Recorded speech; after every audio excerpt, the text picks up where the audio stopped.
Are you ready? Joe Dante! Welcome back after an incredibly long hiatus. The longest I think we've taken. Yeah, I forgot we podcasted. Yeah, like this used to be a show a while ago. This used to be our playground. Yeah, formerly known as After the Hype. Still kind of After the Hype, because, you know, when we feel like doing those sorts of episodes, we're still going to do it. But until then, we're calling ourselves Behind the Hype. What? What does this mean? Well, if you haven't listened to Venture Bros, where I've been talking a lot about it, or if you didn't listen to the end of last year, basically what it means is that we're retooling the show a little bit. We are still a movie review podcast, but we want to talk more about how the movie got to you than opposed to just the movie itself. By doing that, we will do both the full-blown movie review, but we are going to do it under the idea of, let's focus on one filmmaker. Now, filmmaker can mean many things. It can mean director, writer, actor, cinematographer, editor, costume designer, pretty much any of the big names that you may or may not know. We're going to do a whole month diving into their career.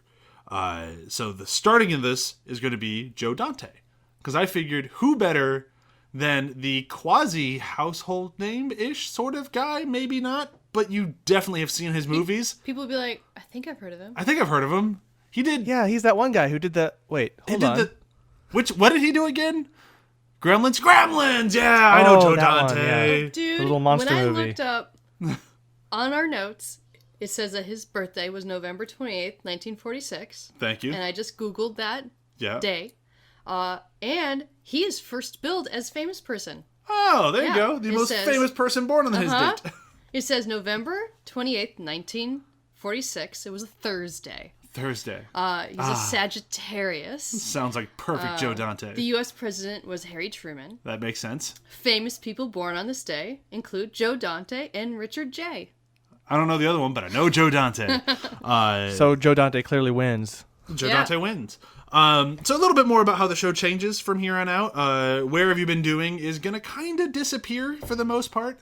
We're going to take that section and kind of review stuff we don't have time to do a whole episode on. So today, we're going to do kind of a Where Have You Been Doing, because we have taken a long break. And I'm going to talk about one of his little itty-bitty bit parts in one of his anthology films as my thing. So like we're going to kind of ease into that. Then we're going to do the movie review. The movie review is going to be mostly slated against who we're talking about. So it's going to be a lot about the director this time and his style and that sort of stuff, but also about the movie itself, because that's what we're here for.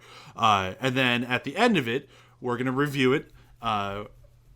Standard review system. That's not changing because that's still too much fun. Quotes, at least depending on the topic of the month, is going bye-bye. This time it's going to be our funniest moment, because Joe Dante is usually a funny guy.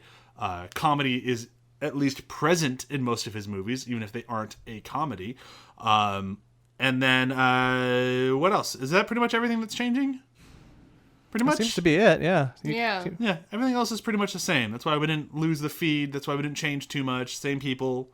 There might have been a new theme song that played before this. I don't know if I've done it yet or not.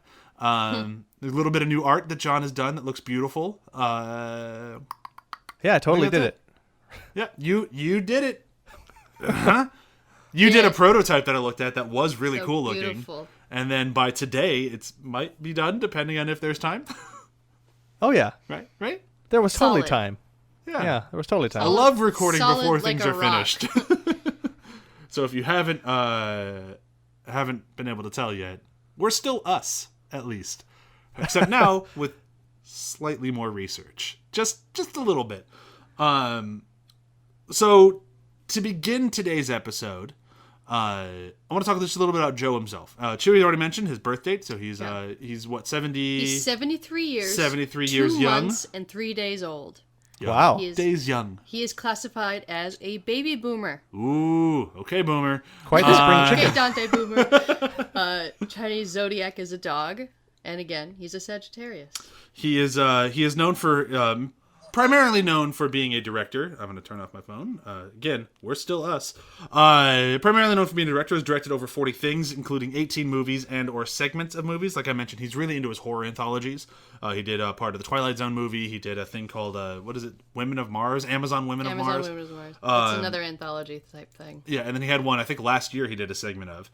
Then did many, many TV shows. He originally wanted to be a cartoonist, which makes a lot of sense when you see his sense of humor. He lists Chuck Jones as one of his main influences. Again, makes a lot of sense. Makes a lot of sense, yep. And then you look at like the main guy who gave him his career, who has a lot to do with today's movie, Roger Corman. Again, makes a lot of sense. Like everything about I know about Joe Dante and seeing like who his influences and the people who got him where he's to be, like, oh yeah, that all adds up. At no point are you like, did we miss a step? Which we will get to when we get to people like that, it will happen. Like there's one person in particular that I'm very excited to talk about, that Chewie is the main reason we will talk about her when we get to her. That there is a big old kink in her armor. That will be the first episode that we discuss. I believe that's going to be April, is what I'm thinking. Kink. No, it's an amazing movie. It's the first link in her chainmail. We'll get Guys, to her. you're I'm not going to teasing say me too anything much. else about her. This is Joe Dante month. And then I wanted to ask. So I'm guessing around the quote unquote table, the biggest Joe Dante fan. I've been a fan of Joe Dante a long time. He's never been one of those like, what was his name again for me? Because I'm such a huge fan of Gremlins. I always know Joe Dante. But even a former co-host of our show, Ryan, reached out to me when I told him about the retooling of the show, and he's like, "It's cool you guys are starting with like an unknown person." I'm like, "Joe Dante's known." He's like, "I looked him up. I knew who he was, but I don't know him off the top of my head." So, where are you guys at? Like, how was your knowledge of Joe Dante before I said this is the guy we're covering for month one? I knew he existed. Okay. I didn't realize for a long time that I liked him because of Predator. Took me a little bit to... Predator? Didn't he write Predator? That's Shane Black. I get him and Shane Black mixed up. Okay. They both have odd sense of humor. I'll give you that much. Okay. So now I feel a little bit bad. Okay, so there's Chewie's. There's Chewie's exposure to Joe Dante. And I'm guessing, John, from the very little you're about to say, you're pretty much in the same ballpark? Pretty much, yeah. It was Gremlins, but I had to be reminded. The thing is, he made things that I loved. One thing I loved when I was younger, which was Explorers. Yep. Not as good as an adult rewatch. No, that is not on our list to cover this month. I saw Amazon Women on the Moon once when I was younger because it was on television. And as I watched it, I was like, what the frack is this? I only did like a few of them in there. That's the one I'll talk about. But the whole thing is, it's nuts balls. And I had heard of a lot of his movies, and he did scar me for quite a long time in my life with Gremlins, because I saw it when I was too young. Sure. I didn't realize it was supposed to be a comedy till I was in my 20s, when someone told me it was a comedy, and I'm like, are you insane? It was horrifying. No, my little Gizmo. You're supposed to laugh at this? Oh, no. Rambo. Well, when you're 3 or 4 or whatever it was, it's not so pleasant. Gremlins is on our list to cover this month. Gremlins 2, to be specific. We'll get to the list at the end of the episode. But John, did you have any movie of his that was like, even though you might not be the most familiar with him and his work, that you always know as like, oh yeah, that's the Joe Dante movie? Apart from Gremlins, let me see here. I know a lot of people have The Howling. Like, that's one that a lot of people remember him from. Yeah, that sadly is on my blind spot. It's been kind of on there, like, to watch, but haven't quite got to there. I think you wrote it down somewhere here. Didn't you say, like, Small Soldiers, or was that something else? Yeah, he did Small Soldiers. Yeah, I saw that one and thought that one was, like, really funny. And when I saw that pop up in our little notes here, I was like, oh, he did that. That's really what it ends up being, is like, oh, Joe Dante did this. So everything I've seen of his, I've enjoyed, but I just, for some reason, haven't seen enough, or I haven't really seen enough to have it stick. Fair enough. So over the course of this month, you'll get far more acquainted with Joe Dante, which will be a lot of fun. I'm excited. So let's do a very quick kind of where have you been doing-esque thing before we dive into the movie of today. And I have something that's actually more on brand with our new show, but I want to give you guys just a chance to, like, we've been gone for a long time. Like, what's something that you saw over this very long break that you'd either, like our old-fashioned where have you been doing? Like what's something you've done that's great? Well, while I was cleaning our apartment God. after I Christmas. said what's great. What's great? Well, I went on a great little binge of rom-com movies. Oh, okay. I saw The Lake House. I saw... What's the bride one? Runaway Bride. No, not Runaway Bride. My best My friend's best friend's wedding. And nice. Morning Glory. Ooh. Out of those three, I would say Morning Glory was the most enjoyable one for me. That's Rachel McAdams, Harrison Ford. And I don't understand why anyone likes My Best Friend's Wedding. None of you could see the intensity in Chewy's eyes when she said that, but it was very intense. It is. It's so unpleasant.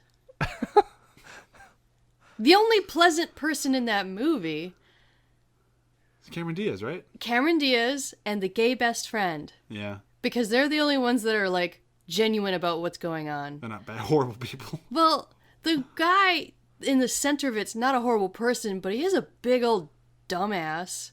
He can't tell what's going on. He seems like he's just kind of blind to people's motivations around him, so I don't know how well his marriage is going to go. It's going to go great. And he's... It was a movie from the 90s. Everything went great in the 90s. Yeah. John, what about you?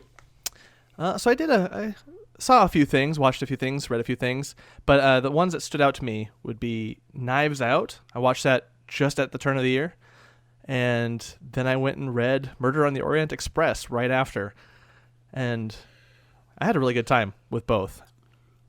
I didn't really realize I liked the whodunit as much as I did, and then after watching Knives Out and really just enjoying every part of it, yeah, I had to get on that mystery bandwagon and start reading that. And I've You've realized seen that Clue, right? I've seen Clue, yes, Okay. and That's I my really favorite enjoyed that whodunit. too. But I also realized too, like that's part of what I enjoyed about reading the Sookie Stackhouse books is that every book was a mystery, and that author was originally a mystery writer before doing the vampire thing. So, yeah, no, the clues for me were there. I just, had the aha moment after I saw the movie. And, yeah, that's really the one that stood out. There were a lot of other things I did, and there was one movie I watched that I really hated, but other than that, and I won't call it by name or anything, it just had... It's Rise of Skywalker. Yeah, that was a garbage thing. Oh, it made me angry. I got visibly upset after that. Yeah, I was basically inconsolable after watching that, which I've never been after pretty much any movie, but whatever. A couple days ago I had a dream that they made another movie to fix it, and I was really happy about that. I'll never be happy about it, because that's all this movie was to fix the last fucking one. And my God, they don't know what they were doing. Thank God they're done-ish.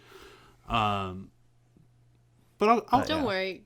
Then you got to see Cats. Oh my God. If I was going to do a Where Have You Been Doing Today instead of the thing I am going to talk about, it would have been Cats, because Cats is a masterpiece. Yeah. Masterpiece. And that's all I'm going to say. Meow. A meowsterpiece. And I just swooshed into the air like Yeah. a sexy Idris Elba cat. brunette that they call a ginger at some point. Masterpiece. But okay, so going back into the Joe Dante land, the thing that I'll talk about, and something we're going to try to do moving forward, instead of where we've been doing, we're going to do reviews of other pieces that we're not spending a whole day on. And for me, I'm taking the French Ventriloquist Dummy, which is a short excerpt out of the Amazon Women on the Moon DVD extras. So I'm going real deep on this one. Oh, this wow. was a sketch that they removed from the actual movie. It was in the TV cut, and it was on DVD, and it is also on YouTube, which is where I very fortunately found it. And I think if you can find it, if you just search Amazon Women on the Moon Ventriloquist, you'll find it. It's definitely worth a watch. It's all of 5 minutes. It is very much Joe Dante's sense of humor, which is this sort of dry, but also kind of cartoony, and it just nails that. So the bit is that Dick Miller, who we're going to probably see a lot of this month because he and Joe Dante are really good friends. Dick Miller plays a ventriloquist who went to a ventriloquist commune party thing, and he switched dummies with a French ventriloquist, totally by accident. And now they have a language barrier. So he's sitting on stage trying to get the dummy to do his jokes, but the dummy only speaks French. And they just can't see eye to eye.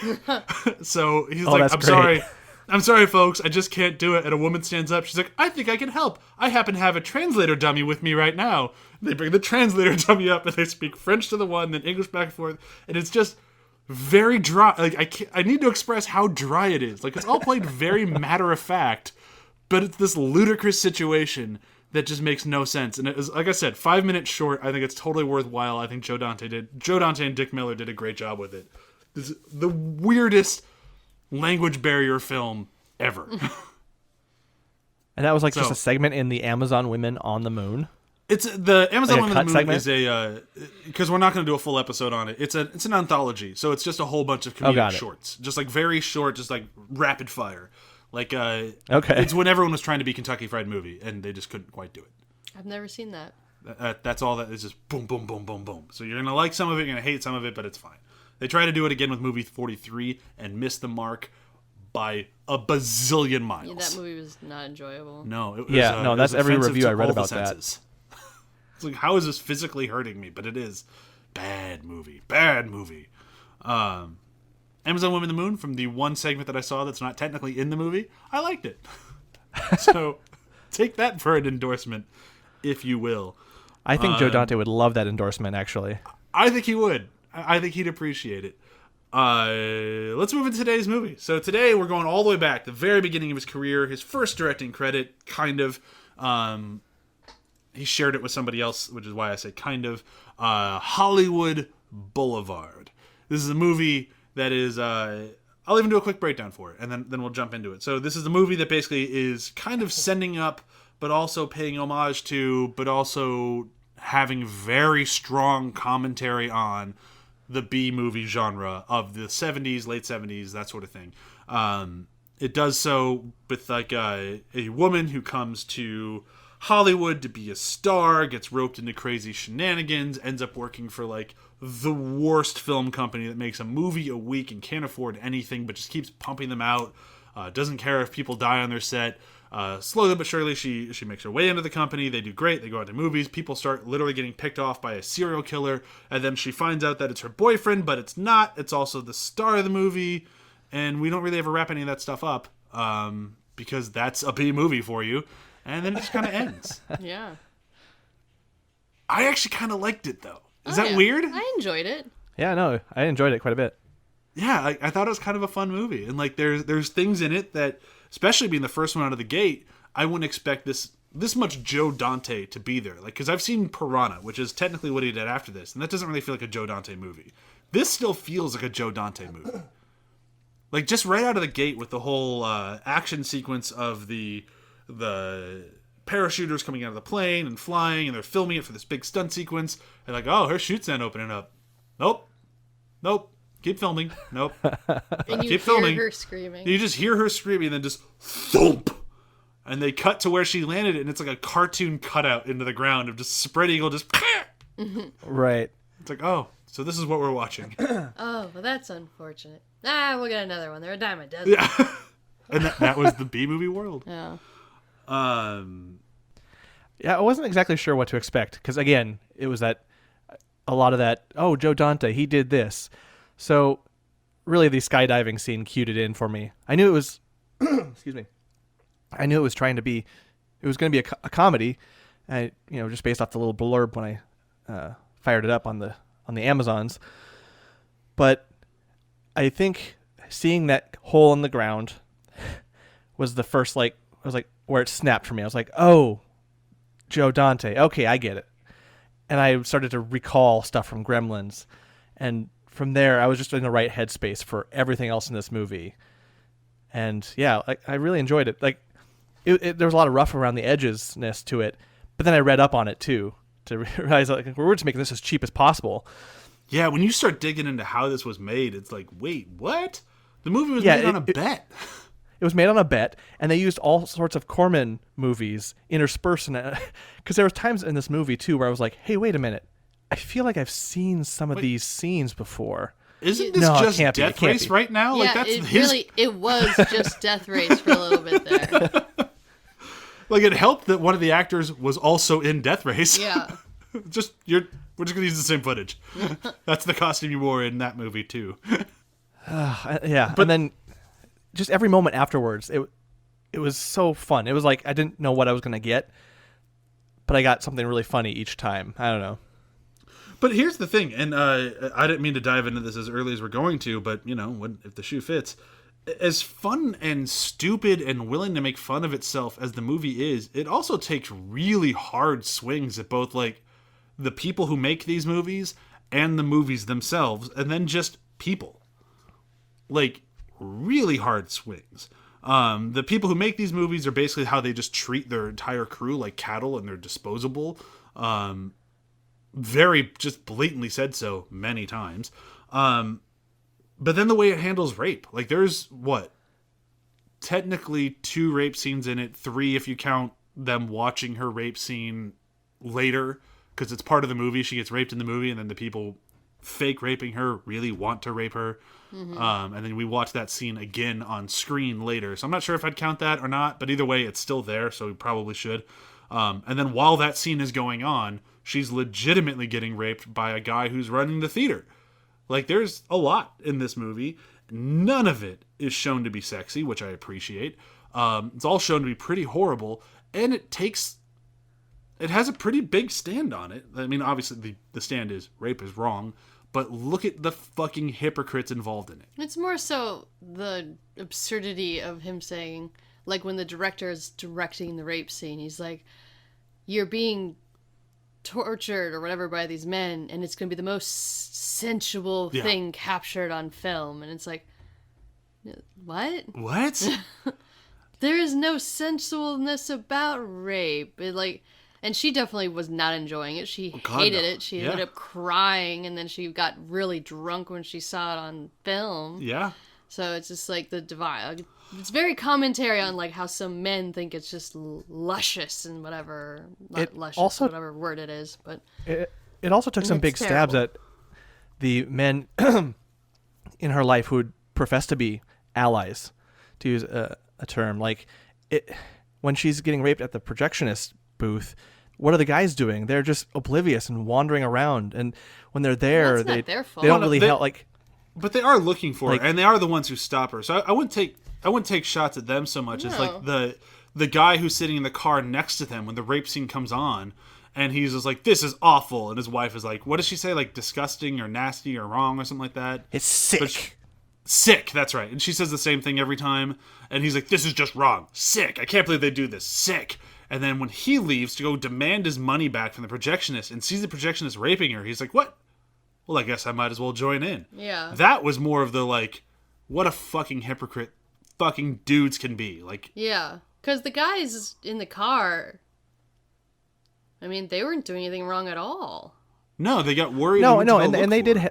They went to look for it and they helped, but it struck me as interesting that it kind of pokes, like, at least in the read of it. This is, I'm projecting a lot of today onto it, but like, just, you don't always notice what's going on, and I don't know, like that delay, that not being there sort of thing. I don't know. I think the bigger problem is that they know she's incredibly emotional and very inebriated, and she leaves like, she'll be fine.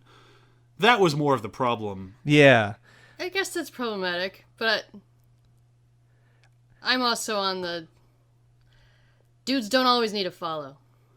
No, but I can see where John's coming from. I'm not sure if that... My problem with the scene... Not that I have a problem with the scene. The problem in the scene is more the dude from the car over who just hops in because she happens to be getting attacked. Oh, yeah, that's commentary, and that's terrible. That's the problem. Yeah. And then even on the set where they're like, okay, you guys can stop now. You know, we cut, guys. That kind of like... we're just waiting here to do something. What should we do? I don't know. Like, it's bad. Stop it. Like, they eventually do it, but I don't know. Like, that delay, that stood out to me for somehow. And there's probably some projection onto that. The actor who played him, Paul Bartel, I think is how you say his last name. He's been around for fucking years. He nails that sleazeball director in that scene and throughout the whole movie. But he's just perfect at it. Just this guy. Like, I've worked with these guys before. Like, these just directors who just don't give a fuck. No. And they just keep saying, like, no, I'm making the highest art in the world. You just got to see it because it's really the best. think that at the time. One of the things I do want to talk about in this movie is the constant collaboration that Joe Dante has a lot with Dick Miller. We mentioned Dick Miller way back in our Tales from the Crypt episode because he had just one of the most awkward scenes ever in a movie in that one. But Dick Miller shows up in a lot of Joe Dante stuff. He's in Gremlins, Gremlins 2, the short I mentioned here, this one, and just more than that. But those are the only ones coming off the top of my head right now. When he popped up in this movie, I had just a sheer joyous moment of like, oh, I love it when Dick Miller shows up. Yeah, it's that guy. Like, I was like, oh, him. First it was, oh, Joe Dante, that guy. And then Dick Miller, I was like, oh, that guy. And I realized I was going to have a whole movie with him. It was quite a joy. Yeah, I thought he was going to be kind of a cameo. Because, like, Joe Dante cameos, Roger Corman cameos. Like, people cameo throughout the whole movie. But he's a legit character. What I like about what John just said is, I'm looking at the Wikipedia, and in 2014, they made a documentary called That Guy, Dick Miller. Perfect. He played himself. It was That's funny. I mean, he had an amazing career. He just passed away, I think, last year at some point, like early last year. Yeah. Amazing career that guy had. And he's always good. Like, that. He's never the world's greatest actor, but he was always good and entertaining, and it's just kind of like he made every movie just a little bit better. And this movie's one of those because like the rest of the cast, with the exception of Paul Bartel, I can never know if I'm saying his name right. Everybody else are kind of B-movie people. Like they're people like the lead of the movie. What's her name? Candace Raslin. I can never pronounce her last name. Raslin. R-I-A-S. Railson, that could be right. Huge B-movie actress. Huge. Like a queen of the genre. So much so that legit films were worried about casting her because they thought they'd like lower the brand of the movie because she's a B-movie actor. But I always thought she was good. Like this was I think the only thing I really know her from, beyond a few bit parts here and there. But I was always aware of her. Like I knew the character that Bridget Fonda played in Jackie Brown was based on her. Like I knew these things, so I at least knew who she was, because people liked that she was this girl who seemed like a real human being and kind of had this like, I don't want to say spunky attitude, but this like relatable attitude, like not quite girl next door, but like the girl that you just kind of root for. And she brought that to, from what I understand, every role she ever played. Like I said, I don't know a ton of her work, but I think she was great for this. I thought she sold it really well. Just the kind of ditzy, but not really ditzy. Yeah. You know, the starstruck, I'm gonna make it girl. I'll take all the advice people give me. I'll be super trusting. The super trusting, specifically, not to cut off John's reaction to her, but it's because it's a scene we didn't really talk about that much. That super trusting just got off the boat to Hollywood thing, and she's like, yeah, I'm looking for a job in this trade here, and this guy's like, oh, I'm a producer. Do you want to come? You want to come be in my movie? And me knowing these sorts of movies, I'm oh god, she's gonna get I thought this was supposed to be funny. Like what is happening? And oh god, she's doing a bank robbery. Right. Yeah, just wear this mask. The cameras are hidden. Yeah, the cameras are hidden. What kind of movie is this? I love it when the cop comes running out of the bank and the dude just fucking shoots him in the chest. She's like, huh, what kind of movie is this? Right. First off, you'd be ruining take? a take. If this was a movie, you just ruined the movie. Secondly, clearly not a movie. And not only that, like she's a good driver. Like she's a good stunt driver. Like this kind of naivety, like her driving, like it turns out to be something. Like she's actually good at it. I thought it was really kind of cool. Yeah. Honey, she was in one of your favorite movies. Is that what I know her from? Logan's Run. Oh, that's definitely what I know. First screamer in Logan's apartment. Oh, then maybe not. First screamer? Oh, that character. Yeah. That character. Yeah. Uncredited. Oh, then that's definitely not what I know her from. Who's that screamer? Oh, I love her. She's my favorite. What was there something that you wanted to bring up, John? Well, I mean, I know we were talking a little bit about Dick Miller, but just that producer role, like that PG? character, PG was great. I don't know. I just wasn't expecting it to be that funny, But at every turn where he's like, "Oh, I represented them at one time," and it was like an elephant, or like a bird, or like it was some random thing that he represented. I thought that was really great. I liked how much of a scumbag he was willing to be at all times. Oh yeah. Like specifically in the scene where they're talking about his next film. It's gonna be this biggest film ever. It's gonna be the best film ever. And he's talking to the writer about it, and he's going this whole thing about like it's gonna be the 50s. But do people really want to see the 50s? He's like, yeah, it's in right now. It's only 20 years ago, so people are kind of into it. Yeah, but what if we do something different? Like it'll still be the 50s. But what if it's 2050? And it's like, that's not the 50s anymore, you fucking asshole. My favorite part with him was when the one girl wanted to quit the movie. And then he just sits her down and he's like, honey, I took out another mortgage for this. I spent all my money. And if we don't make this movie, it's not only that I'll be broke, I'll be in jail. You're gaslighting, son of a bitch. Yeah, and I'm like, Oh man. lady, don't believe any of this shit. He's a producer. He makes a movie a week. Oh, come on. Is he taking that much money out for every one of these things? Nuh-uh. Nope. He is filling you with shit. But I does guess what- he's a good producer then. He's a good producer. He got her back in the movie. He did. She got back into it. And then she got murdered. Yeah. Bad So it's actually really producer. his fault. So what do you guys think about the ending? Like, as I watched it, I was kind of annoyed, but at I the have same... no idea what the whole point with that shed thing was with her boyfriend. I don't get it. Like, when he shows up, like, I guess you're next, and then he chases her? Like, what? And then he gives up on the chase? Yep. And then we find out Well, I the thought star it was was the that murderer. I thought he was trying to figure out who was killing everybody, and he pinned her as like the last victim or something. But she misread it. That was obvious. Then why would he keep that in a locked shed? Like, Yeah. it just... Yeah. No, I guess that part didn't make sense. Your reasoning makes a lot more sense than what was happening in my head. Because my head was like, oh, I guess he's the killer. But, like, what's the fuck is... What? Because it seems And then very even much at the end like of the movie, yeah. when she's talking to when she's at the Hollywood party, and she's like, oh, and then the writer, he had this shed, but we don't want to go into that. I'm like, yes, we do want to go into that. What the fuck was going on with that? Yes, we do. We want to find out. I was kind of like, I wonder if it's his masturbation shed. Oh, yeah, everyone's got to have a good wank shed. Oh, wank shed. Let's get rid of lady that's one of the bars joys or of whatever, owning lady sheds or a whatever home. they call them. I don't Wank know. sheds. Wank sheds. They're for everybody. Yeah. Everyone have a good wank. You can get them pretty cheap at Lowe's. Just bring your Swiffer. I I mean, you got Swiffer those jet. like easy to install. Oh, God. Oof. Yeah, no, I agree. It was confusing, that whole scene, but that's what I was reading. That's what I read into it, at least.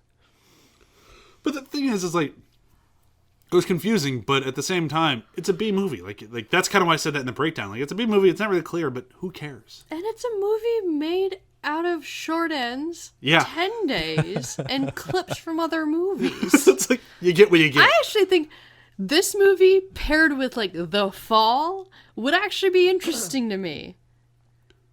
Why The Fall? Because the Tarzan, The Fall? Yes, because that movie was basically written off of the ramblings of a 4-year-old girl It shows. and this locations they wanted to go to. There was no real script to that movie. It shows. I love that movie. It shows. Yeah, no, I didn't know that they were I didn't know this about the movie when I went to watch it. I found this out after, that they just put other movies in there, which is why it was weird until I kind of cued in. And I think for me it was when they got deep into the shooting of the Machete Maidens of Moratau. And they were just shooting their machine guns, and then it cut to like all this footage of explosions and soldiers being shot down. And I was like, what is going on? This is a different movie. Like, the cinematography With was a completely lot different. of extras. Oh, there's so many extras. And like that's like because when it cuts to anybody from this movie, it's like a woman in like with very large breasts in a shirt that's barely holding them together, shooting the most ridiculous gun, and like totally surrounded by absolutely no one. Yeah. And then it cuts to like just like firing wildly, and then it cuts to like 30,000 people being shot That at. she's shooting. That she is currently murdering. It's Yeah. like, what is the happening? best one. You know, The the best 70s one of those- did not believe in bras. Oh, no, Apparently. I mean, it wasn't in Star Wars. It wasn't in this movie. Well, that's because nobody wears bras in space. Yeah. That's George Lucas's rule. In the 70s, that's what they thought future was going to be, too. No bras now and no bras then, or whatever. The future is now! But yeah, in that whole scene, I think the best one of those is where the one who turns out to be the murderer, she's up on the top of a hill somewhere, and she's just shooting up in the air. Oh, yeah. And then guys like to her left and right are dying. That was hilarious. And then one girl tosses the other, tosses Candace, or Candy, another gun, because she runs out of bullets. And just, it's so elaborate and over-exaggerated. It's great. Oh, yeah, and it's not just like a gun. It's like a full-blown like Tommy gun with like the full round like magazine. It's like, what the fuck? Well, you get the optimal jiggle. I mean, that's very true. There's a lot of jiggle. And a lot of me just going, I don't know what it's like to have boobs, at least of that size. That looks really uncomfortable. Oh, yeah, you feel it. Like, I felt pain in my chest watching these poor women. women. And then your back. And that makes sense. And your neck. Because those things, I don't even have very big boobs, but you can tell it pulls at you. The entire area behind and above your boobs, it pulls. I mean, I listened to the Crazy Ex-Girlfriend song about it. I feel like I know more about boobs after listening to that song than ever before. And it just made me go like, oh, that makes me feel a little bad. Yeah, that's why whenever they do show, like, Amazon women, even in, like, The Witcher, in that forest thing. Oh, right. All of their boobs look like they're being pushed down pretty hard by their clothing. You know. That makes sense. Strap those things down. They're Keep a liability. them together. Broke-alon babes of The Witcher. And I'm digging that show. I need to finish it. I really like it. We will. I think we've said enough. I think we should move into our favorite, funniest moment of the movie. And hopefully we don't all have the same one. I don't think we will. If we do, so be it. But John, you actually wrote yours down in our show notes for the day, so why don't you go first?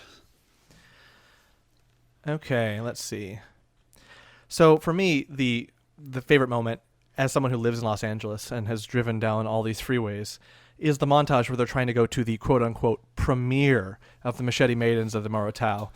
And it's just this incoherent look at all the freeways we have. the 101, the 405, like all of them. And they're just like back and forth. And even some of the footage repeats. Oh, yeah. And just the frenzy of it, the incoherent frenzy, but recognizing each one of those shots was just a real delight for me. But it was also nice because it works for people who don't live here. That's how they see our weird traffic-y thing. I live here, and that's how I see our weird traffic-y thing. They're all the same stops. There's road signs still. They all look that was the same. When Chick and I were watching. It's like it's weird how much this doesn't look different than now. Yeah, right. Like the exit on the 5 off the The graffiti changed a little bit. Yeah, the graffiti's updated. But the exit, I think it's off the 110. No, It's the 110 to the 5. Yeah, the 110 to the 5. Yeah. That exit looks the exact same. It still has the same construction, which makes me feel really, really sure that it's going to be done sometime soon. Yeah, totally. In the next year or 2 or 3, soon. Or 50. Because this movie's almost 50 years old. Oh God. Oh God. Yeah, it's never getting fixed. So I guess my funniest moment, I'm between a couple, but I think it's got to be the bank robbery.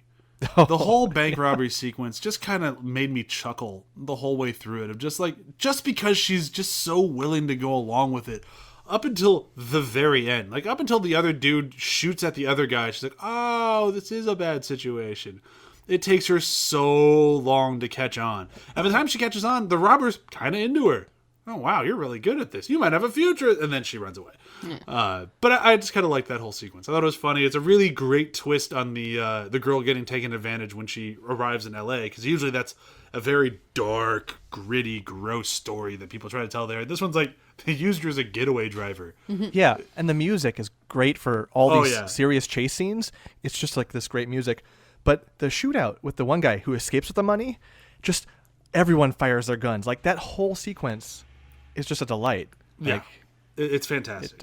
I liked afterwards it all happened and she goes back to her agent's office and he's like, all right, And that's where you learned...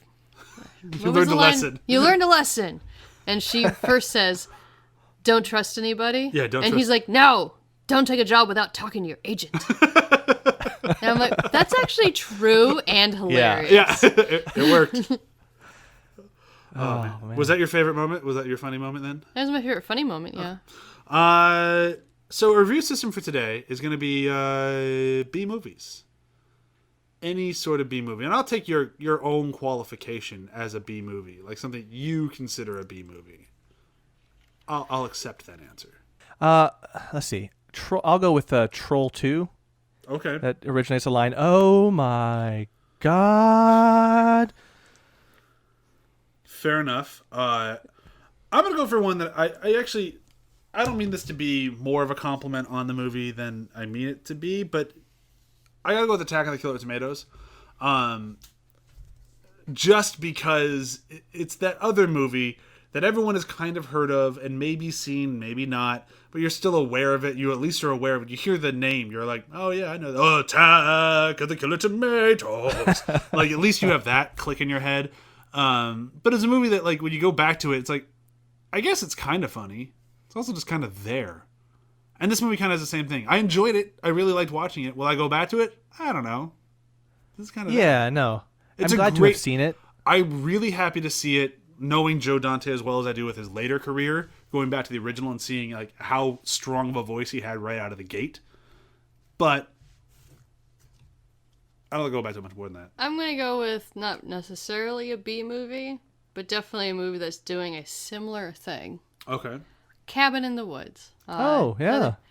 Still a very good movie that is making fun of and making commentary on the genre that it's from. Which that one is more slashers and horror films. Yep. Because they mix a whole bunch in there. It's not just slashers. It's they got the Cenobites, they got monsters, they got zombies, they got, yeah. And it's such a good movie. It is a really good movie. Sigourney Weavers. Yeah, Sigourney Weavers. And And it had a pretty satisfying, but also tad confusing ending. Not confusing at all. No, that was everyone. That's true. Everyone just dies. Everyone. The part when they're all Absolutely celebrating things and the girl is just getting beaten up by the zombie. I don't remember which one it was. On the pier where she's just getting that's part of the crazy, creepy family. Yeah, where she's just getting the shit kicked out of her in the background and they're all celebrating and cheering. That kind of felt like a Joe Dante moment. Oh, yeah. I could definitely see that. Yeah. The one thing I feel like we never mentioned his name, and that's not fair to him at all. So I apologize if you've been listening to this episode and you're a fan of the movie the whole time. You're like, you haven't mentioned Alan Arkush at all, and you're right, we didn't. So he was also the co-director in this movie. He deserves a lot of the credit for all the things that we just said, and the things that we loved about it, and the things that we were okay about it. He also had a hand in. So sorry, Alan, that we didn't mention you throughout. Alan. Thank you. That's it, right? We've done it. We did it. We did it. We made it. I think. Oh, I think forgot the. No, I'm not gonna. I'm fucking. I'm gonna say, do you recommend? But I think we all recommended it. Yeah. We kind of said it in our review system. It's recommended. So, yeah, it's recommended. Yeah. So coming up throughout the rest of Joe Dante month, we have guaranteed full episodes on the following. There it is. Next week, Gremlins 2, the new batch, followed by Matinee, and finishing up with Burying the X. If you have not watched Gremlins 1 in a while, I would highly recommend a rewatch before diving into Gremlins 2, because there are a lot of jokes at Gremlins 1 expense that will kind of go over your head if you haven't seen it recently. Okay. That's it. So that's what we're watching this month, Gremlins 2, Matinee, and Burying the X. We will also try to do mini reviews like I did with the short film of any of the following. I'm not sure, so no promises, but we'll try to. Of Small Soldiers, anything The Twilight Zone, Amazon Warrior of the Moon, which we've already kind of done a little bit, Trapped Ashes, Nightmare Cinema, we might do The Howling, or any of his single episodes of Police Squad, Twilight Zone, Erie, Indiana, The Warlord, Battle of the Galaxy, everyone's favorite, Hawaii Five-0, the current edition, and Legends of Tomorrow. I'm sure either Chewie or I will review at some point, because Joe Dante did a Legends episode, which is awesome. I'm insanely curious about that one, having seen the whole Crisis thing myself. Yeah, the Joe Dante episode's a good one. I would highly recommend it. It's a good one. So yeah, lots of Joe Dante coming up this month. I'm very excited for it. I hope you are too. Thank you for listening. We're going to do a very, very short round of plugs. I promise it won't take that long. listen to Venture Bros every Monday. We are finishing up season 7, and then we're moving on to a new show. And I won't say what that is yet because I haven't fully decided. I'm between two. But it's going to be good. But definitely not Between Two Ferns. That's somebody else's. I mean, maybe it is No. Between Two Ferns. No. No, I could be doing a podcast on Between Two Ferns. Between would the kind of- two betweens? Is it too meta? It's a little... I don't know. You do have a beard that has red in it. I'm basically Zach Galifianakis.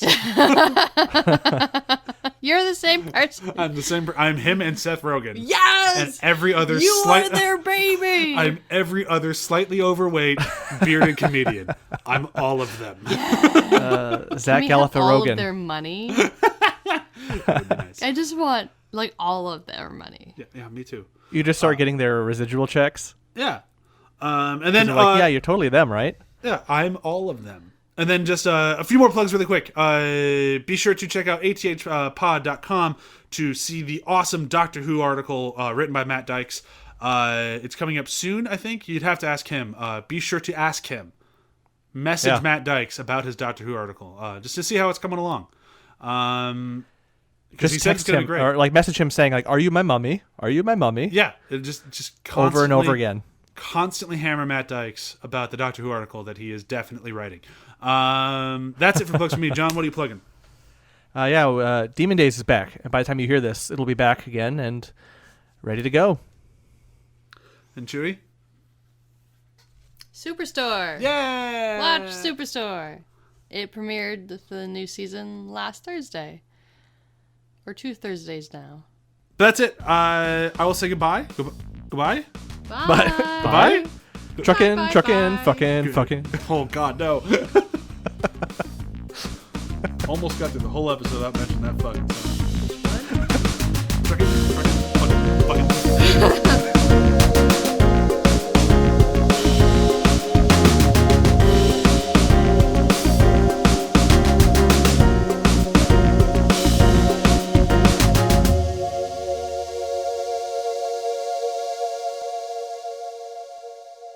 See you later, bozos.